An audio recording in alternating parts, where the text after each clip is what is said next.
Max Holloway goes off on Jean Silva. After getting knocked out by Diego Lopez in September, Jean Silva has now set his sights on Max Holloway and is calling for a fight. Silva tweeted out his challenge saying, "Me versus Max Holloway for the BMF title at the White House would be a dream fight right now." Holloway was caught off guard when he saw Silva's callout, and he didn't hold back in his response. Jean Silva called you out for the White House. Is he smoking drugs? Holy f***.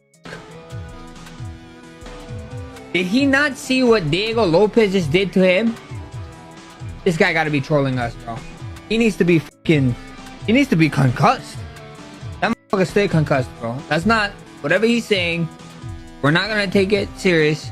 Dude, stay concussed, bro. Reinier De Ridder calls out Sean Strickland. Reinier De Ridder has opened up about his tough loss to Brendan Allen at UFC Vancouver, saying that he was battling a severe norovirus infection all week and also broke his hand early in the fight. Speaking on social media after UFC Fight Night 262 in Vancouver, De Ridder explained that he could barely stand, but still pushed through and gave everything he had. He ended his message by calling out former UFC middleweight champ Sean Strickland, saying he wants a shot at the title next. "I'm devastated by the loss. Battled norovirus all week, could hardly stand and broke my hand in round 1, making it tough to fight. Gave everything I had. Sean Strickland, I'm coming for that middleweight belt. Let's do this." The fight on October 18 was De Ridder's 4th UFC appearance since moving over in 2024 from ONE Championship, where he was a dominant champion. Allen took the fight on short notice after Anthony Hernandez pulled out, but he made the most of it by controlling De Ridder on the ground for more than 11 minutes and landing 128 strikes compared to De Ridder's 51. Floyd Mayweather tried to steal Aljamain Sterling's girlfriend. Floyd Mayweather retired undefeated as a professional boxer in 2017, but he has stayed in the spotlight thanks to his love for luxury and his flashy lifestyle, which constantly makes headlines. Mayweather is famous for his nights out at clubs and wild parties in Las Vegas, and former UFC bantamweight champion Aljamain Sterling recently told a story about a time when things almost got heated between him and the boxing legend, apparently because Mayweather showed interest in Sterling's then-girlfriend, who's now his wife. 2016, I think it was. You were just starting. I was just starting. I was undefeated on my second contract for the UFC, so I'm feeling good. I'm 12-0. He sends over, he's like pointing to my fiance and her friend at the time, or our friend, I should say. They come over, they send somebody up. She comes, she tells me, she's like, Mayweather just pointed to us and was telling us, like, waving us down, like... Mayweather supposedly first tried to get Sterling's girlfriend to come with him. When Sterling pushed back, Mayweather switched it up and invited both of them instead. But Sterling wasn't about to play along. He sent somebody up.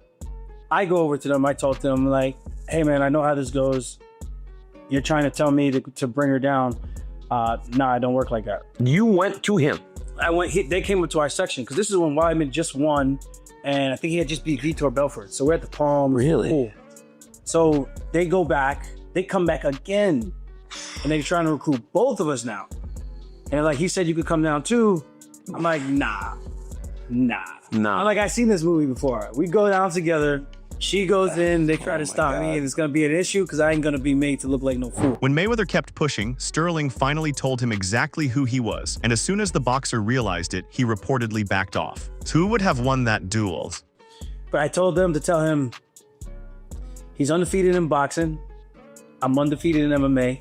And if he wants to figure out what sport is better. Who would have won that duel? Joe Rogan gives his thoughts on Alex Pereira versus Jon Jones fight. Another duel that has MMA fans split down the middle is Jon Jones versus Alex Pereira. Jones announced his retirement from MMA earlier this year, vacating his heavyweight title and putting an end to any potential showdown with Tom Aspinall. But he's made it clear that he wants to return next summer at the White House card. In Rogan's mind, the perfect main event for that card would be a fight between him and Alex Pereira, who recently regained the light heavyweight belt by defeating Magomed Ankalaev at UFC 230. If John really thinks he's going to fight Alex Pereira, he's getting ready. Yeah. He's at least getting ready in his mind. Would it be Alex, or do you think it would be Alex. Really? Yeah, so the Tom ship has sailed. No, it hasn't sailed, but the big money fight is Alex and Jon Jones at the White House. Yeah. Are you fucking kidding me? Rogan is so excited about the idea of this fight that he even went as far as to say it would be the greatest fight in human history. A title? Make it the bad motherfucker upper edition. The Jon Jones Alex Pereira fight would probably be the biggest fight in human history. I mean, that in at MMA, the White House? In MMA, but as a matchup, You got the greatest of all time in Jon Jones, and arguably the most destructive striker that's ever competed. Yeah. No one's like that guy. Peloton? Do you agree with Joe Rogan's? Khamzat Chimaev reveals strategy he'd use in Alex Pereira UFC fight. Jon Jones isn't the only one eyeing a fight with Alex Pereira. Khamzat Chimaev has also expressed interest, and he already has a game plan in mind. Chimaev is unbeaten in 15 MMA fights, with 9 of those wins coming inside the UFC. Since joining the promotion, he's taken out top names like Gilbert Burns, Kevin Holland, Kamaru Usman, Robert Whittaker, and most recently Dricus du Plessis to win the middleweight title. While he has plenty of opportunities in the middleweight division, a move up to light heavyweight for a super fight with Pereira is also on the table. Here is what Khamzat said about a potential matchup with Pereira. I would love to fight for the second belt. It's no secret the guy who's got the belt at 205 pounds now is a very good matchup for me. They say he has a lot of power, but I've never been edged out in that area. He used to fight at 185 too, and then moved up to 205. So I would like to fight at light heavyweight.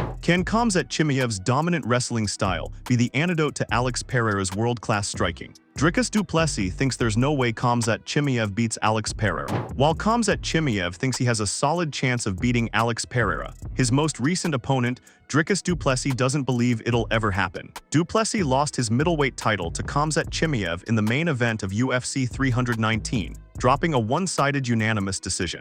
While it's still unclear who Chimaev will face for his first title defense, the new 185-pound champ has made it clear that he wants to move up to light heavyweight to challenge Alex Pereira. That talk started after Pereira's stunning 82nd knockout of Magomed Ankalaev earlier this month at UFC 320. In a recent interview, du Plessis was asked about the potential Chimaev versus Pereira fight, and he didn't hold back. I mean, he's always had crazy call-outs.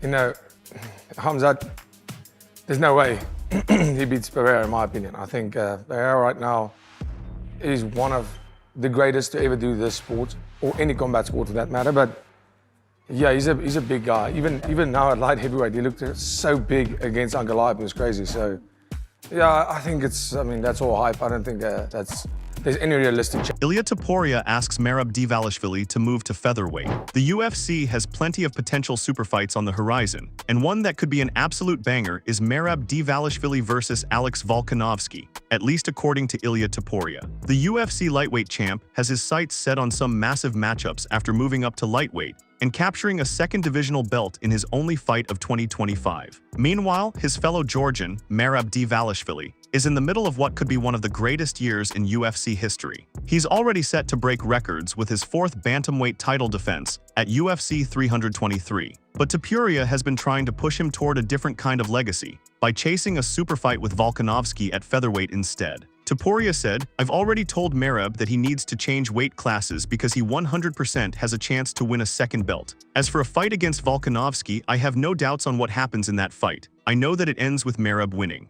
Can Merab Dvalishvili beat Alex Volkanovski? Merab Dvalishvili's coach slams Petr Yan. Merab Dvalishvili has been so dominant at bantamweight that he's already lining up several potential rematches, including his next fight against former champion Petr Yan at UFC 323 this December. Their first fight back in 2023 was the night Dvalishvili truly announced himself as a force. He completely shut Yan out over 5 rounds, attempting an unbelievable 49 takedowns and keeping the pressure on from start to finish. Now, more than 2 years later, the rematch is set. Yan has been saying that fans should expect a very different outcome this time, claiming he was only at 50% in their first meeting. But Dvalishvili's head coach, John Wood, wasn't impressed with those comments, mocking fighters who make excuses instead of owning their losses. He said, "Petr Yan's back into the mix and all of a sudden I was 50% for the last fight. Why are we hearing about that now 2.5 years later or whatever? 50%? Well, okay, Merab's a lot better than he was then, so I think it's still going to balance out the same way for you.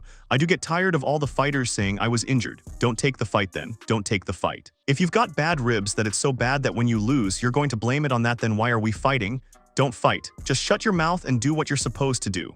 Everybody gets in there injured." Wood also revealed that Dvalishvili was also actually dealing with some serious issues going into that first fight with Yan. but he pushed through and still dominated. He said, "I'll tell you this, when Merab fought Petr Yan, we had some nasty injuries. His hand was the size of a football when he went in there. He could barely get his hand in the glove. He had a complete broken hand in that fight, going into it. Never hear a word about it. You'll never hear a word about those things, and he still did what he did." Aljamain Nurmagomedov thinks Petr Yan can beat Merab's. Aljamain Nurmagomedov will be watching Merab Dvalishvili's next title defense against Petr Yan very closely. In their first meeting back in March 2023, Dvalishvili attempted an incredible 49 takedowns on his way to a dominant unanimous decision win. He's coming in as the moderate favorite to get the job done again, but Nurmagomedov isn't completely ruling out the former champion's chances. Do you think Petr Yan has a chance to beat him in this rematch, or is it going to be a I hard think fight? yes, he's very good on the arms, and he have always, any fighter have chance,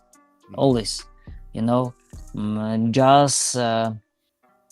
Just will depends on how he will defense from takedowns. But I think he can. He's very athletical, and they both good, and we're gonna see what's happening. Nurmagomedov is itching to bounce back from his title loss to Dvalishvili at UFC 311. The big question now is, can one win get him another shot at the title? Like a win here puts you in position for a rematch. We're gonna see. Maybe he'll take some rest after this fight. No, it's 4 fights in the year. It's not easy, and we're gonna see what's gonna happen after our fights. Yeah. Do you But think I want to fight in January, end of the or February. I don't want to wait anybody, and it's gonna be depends on what gonna say the UFC. Given his impressive overall record and name value, a strong performance in his next fight could definitely put him back in the title conversation. But with the division stacked with contenders and Dvalishvili still holding firm at the top, Nurmagomedov may need to deliver something special to secure that rematch. Kamaru Usman eyes 2 titles before retirement. Former UFC welterweight champion Kamaru Usman has a dream ending in mind for his career. Usman held the welterweight belt from 2019 to 2022, defending it 5 times during his dominant run. Now 38 years old and 1-3 in his last 4 fights, he still believes he can reclaim his spot at the top. After a brief short-notice move to middleweight, Usman returned to 170 pounds and picked up a win over Joaquin Buckley at UFC Atlanta in June. Looking ahead, he set his sights on regaining the welterweight title, vacating it, and then moving back up to capture the middleweight belt before calling it a career. In this part of my career, it's the dream scenario is next fight, win the welterweight title. Yeah. Vacate, win the middleweight title. Yeah. Retire. Yeah. Yeah, just boom, boom, 1-2, and then be done.